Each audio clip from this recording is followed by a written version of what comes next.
Hear me! Oh, hear me! All pay heed! The Lord Jehovah, has given unto you these 10 commandments for all to obey.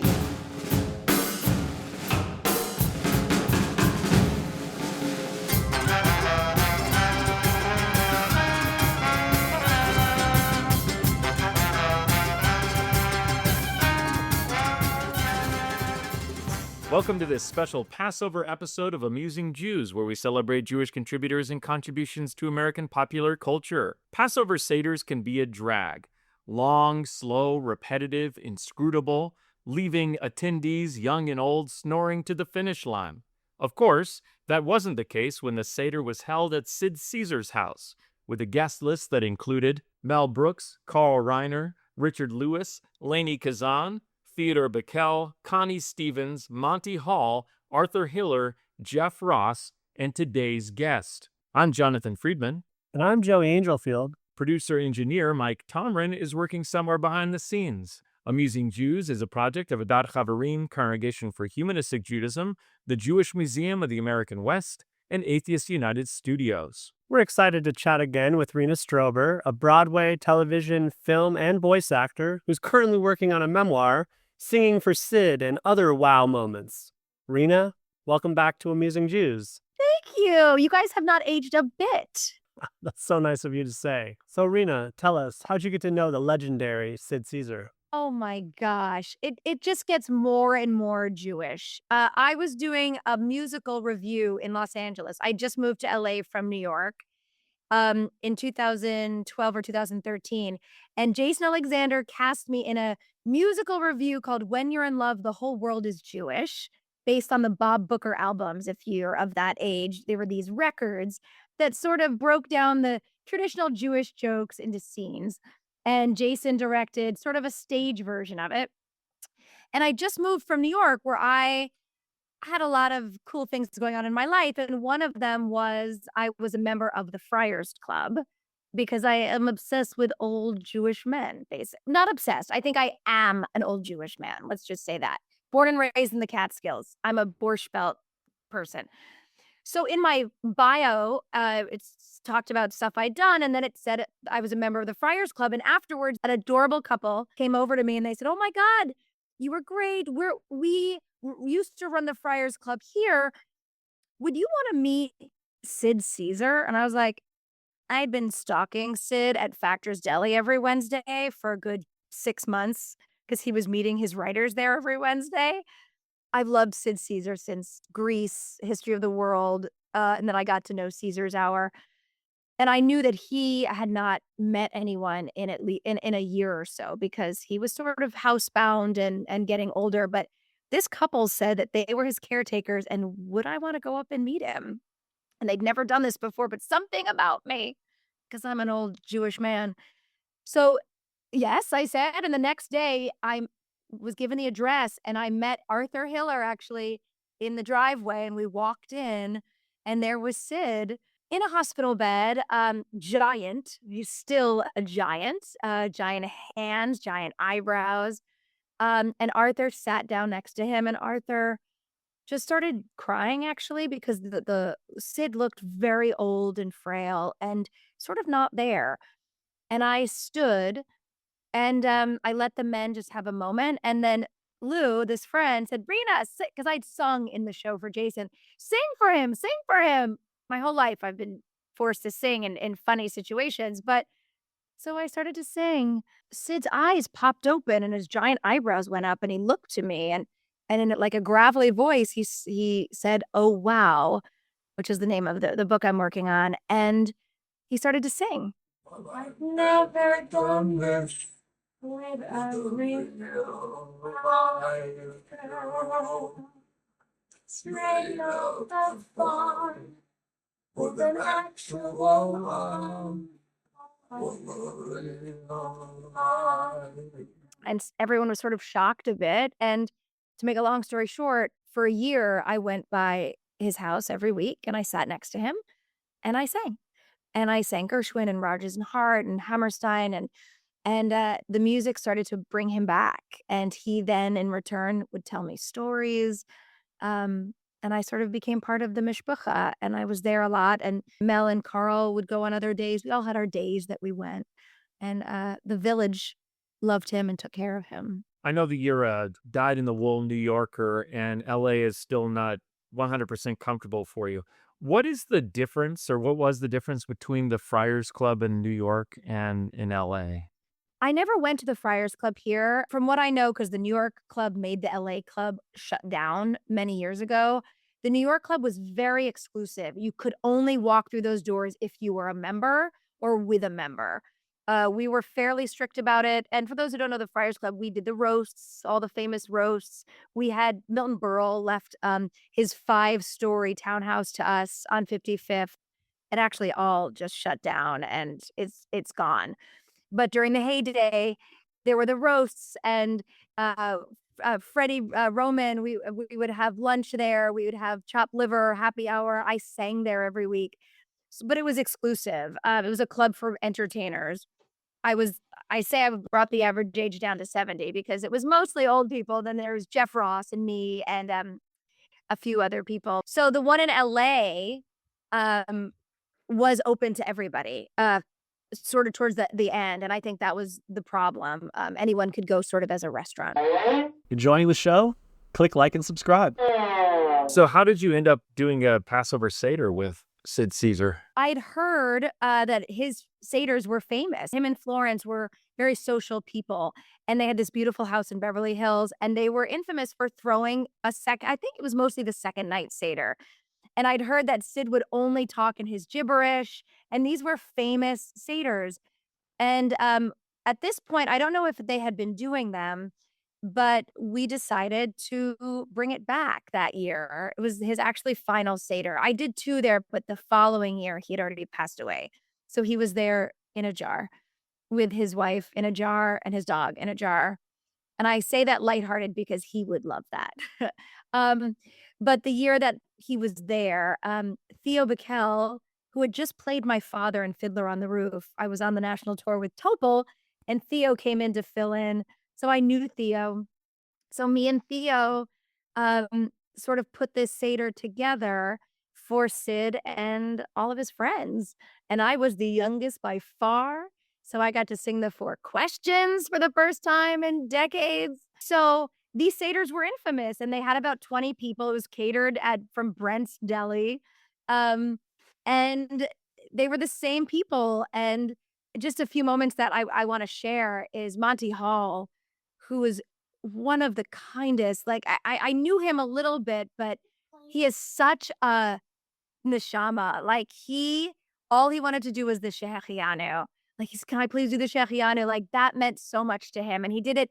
We would have dinner parties there too. We had a dinner for Sid's 90th, his 91st, and this Seder, and Monty always wanted to bring the Shehechianu. So I always loved that. And like you said, Lainey Kazan was across from me, Connie Stevens, Artie Butler, Theo Bickel, who's just, I mean, I did Fiddler with him when he was 86. And this is a man who's 89 at the time, who at first feels very old. And then when he opens his mouth to sing, he goes back to his 40s. It's magical. Magical. He had an old Yiddish Haggadah.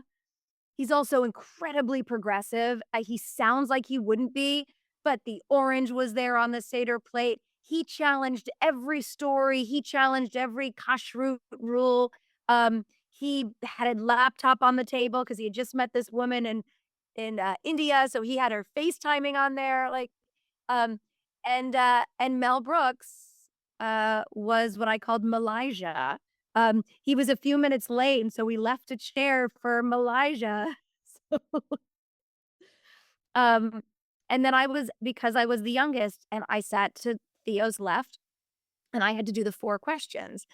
And so beforehand, I thought, oh, well, I have to make this night different from all other nights.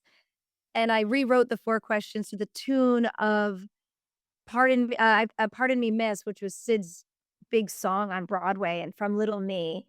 And then I did two to If I Were a Rich Man. I actually was going to do the fourth one to Springtime for Hitler in honor of Mel, but I was like, maybe not the best choice. So I did If I Were a Rich Man and Pardon Me, Miss to the four questions. It sounds like it was more of a secular cultural event than a religious one. Well, I will preface this by saying I think in that room, if these were people who knew what humanistic Judaism was, they would sign up. Mel would always say, he would say, there's no Mel Brooks without Sid Caesar. There's only Melvin Kaminsky. And then he would talk about how he was raised by Jewish parents, but he wasn't a religious Jew. He was a cultural Jew. And I think that went for everybody in the room. Maybe Monty Hall was probably your more religious Jew.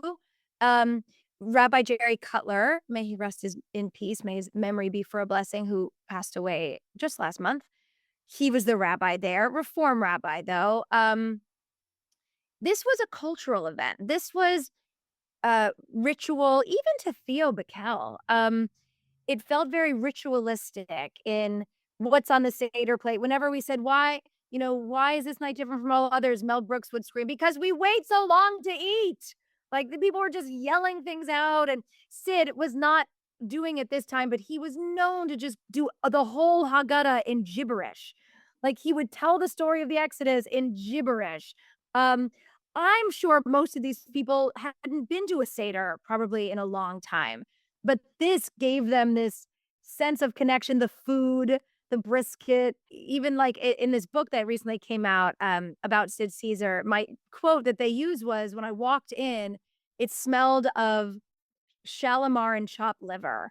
It's this old feeling and this old smell, but that's what it was about. And to me, I think that's what Passover is about in 99.9% of homes, that it's about these rituals. Yeah, and Passover is the most celebrated of the Jewish holidays in the United States. And partly it's for all the reasons that you're mentioning, that it is self-directed. You don't really need a rabbi, even though there was a rabbi there who I'm sure was just enjoying being around all these legends, just as you were. But it can be done however you want to do it. You can do it in gibberish. You can do it quickly. You can do it with a lot of sarcasm and humor, which is, I think, something that outsiders don't necessarily understand about the Seder, that it really is kind of a choose your own adventure cultural event more than anything else. It really reflected who those people were in the room, and everybody had a voice. We were at I was at a rectangle table in the front, and then there were like two round tables, I think, but it was a big event. I mean, it was loud. People are screaming, Laney's yelling whatnot, and Jeff Ross was just, I've never seen him so quiet. I knew him from New York in the Friars Club, but he was in a state of awe, just watching all of these legends. I mean, I tell people, if you ever have one of those dreams where you're sitting at a table with all of your heroes, and then you wake up, like, that was this for me. I just was like, how am I at a Jewish event, which I love, with these people? Like, I would not choose anyone else to be at a Seder with. And then at one point, Mel Brooks called me over. I hadn't really spent a lot of time with him yet. And he has me sit down, and I was like, I mean, he's my Hashem. I pray to Mel Brooks. And he said, so I heard you're coming by weekly to sing to Sid? And I said, yeah. And, and I said to him, he told me the story the other day, that when he hung you out the window in Chicago. And he goes, what do you mean he told you that story? I said, well, we just finished singing all of Showboat. And then he started to tell me that story, and he got very sort of quiet, and he took my face in his hands, and I was like, oh my God, what is happening? And he kissed me on my forehead, and he just sort of blessed me. Like, I don't know how Moses felt when he had his stuff going on, but this was biblical. He thanked me because Mel and Sid and Carl were a trio. And then when Sid was the first one to really succumb to age and dementia in a way. I don't want to use that word medically, because I don't know if that was the diagnosis, but it really affected them. It affected Carl really hard that he didn't come by a lot during the week anymore. But Mel had a hard time seeing his best friend slowly die.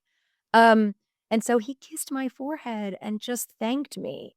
And I was like, I need nothing else in life. I was going to ask about that. It seems like this is a peak experience, and any other Seder or any other event at all is going to pale in comparison for the rest of your life. Like, how is that sort of dealing with having that experience and then having to do so many other things afterwards, you know? I mean, I walk into Seder's and I'm like, where's Mel Brooks? Because if he's not here, I'm leaving. I wouldn't even go to Seder's anymore after that. Sometimes I think about it as a fever dream. I'm like, did that just happen? Like, speaking of Monty Hall, his daughter's Joanna Gleason, one of my favorite Broadway actresses. And I always sort of quote her in Into the Woods. She goes, "What was that? Was that me? Was that him? Did a prince really kiss me?" That's Joanna Gleason. And I sometimes go into that. But I'm like a 7-year-old. I don't know, you guys know this. I get so excited by everything. So I still get so excited to do a Seder. You know, I have my daughter now who's going to be 9 next month, and I get to pass down traditions to her. I get to watch her be bored and try to leave the table. But you're right. It'll never compare. But I also can compartmentalize a bit and honor that and not expect another one. Because the fact that I had one of those in a lifetime, and then I had his 90th, was part of his funeral planning, unfortunately / fortunately. And then the following year, we all met again. Everybody met again and had that Seder in which I led a lot more of it. Theo wasn't there. I think he was on his honeymoon. And so I got to lead it, and that was very meaningful. Sort of almost closure to end, you know, and knowing that Sid and Florence and Carlin, his dog, were there. And it's been a while, but I hold it, you know, I hold it in my heart, and yeah. Well, that's, a really wonderful story that I've now heard you tell a couple of times, Rena, and it gets better every time I hear it. I want to take pieces of it into my Seder this year. But can you tell us a little more about your memoir and what we can expect from it? I hope it's normal that memoirs take a long time, because I started writing my story with Sid the year he died, and we're talking 2013, because I didn't want to forget a thing. He imparted a lot of wisdom. Despite people not thinking he was there, he talked to me about love. He talked to me about writing. He talked to me about comedy, all because of music. And so I have all these stories. And so, but believe it or not, Sid Caesar was one of many wonderfully random, powerful men that entered my life. Sid and Mel. But so I started writing these stories because I want people, first of all, not to forget about him. I want generations to know why they have the sitcom. Like, Sid Caesar is the reason we have comedy on television, and I want him to be remembered for that. I also am writing this book to encourage people to talk to octogenarians. I don't just like celebrities at all. Like, I have an affinity for people who have lived and are 80s and 90s. It's why I loved the Friars Club, actually. I would sit with this old man. His name was Richard, and he was a dentist. He was sponsored to be in the Friars Club, and I would spend hours listening to stories. And I want the book to encourage people to open those conversations. And then it actually goes a little bit into my time at Rayo's, which is a whole other story, but about other legendary older men that came into my life. And that was older mobsters. But my life has had this weird roller coaster in and out of these stories that, because I always say, don't write if you don't have anything to write about, and between Sid and the Friars Club and Rayo's, I want to encourage people to look beyond age and see story and then see change. Well, thank you so much, Rena, for joining us. We look forward to reading your memoir eventually. I'm going to do it. It's going to happen. It's going to happen. And to our audience, now back to your regularly scheduled lives. Amusing Jews is here to amuse you. If you like being amused, go ahead and click like and subscribe.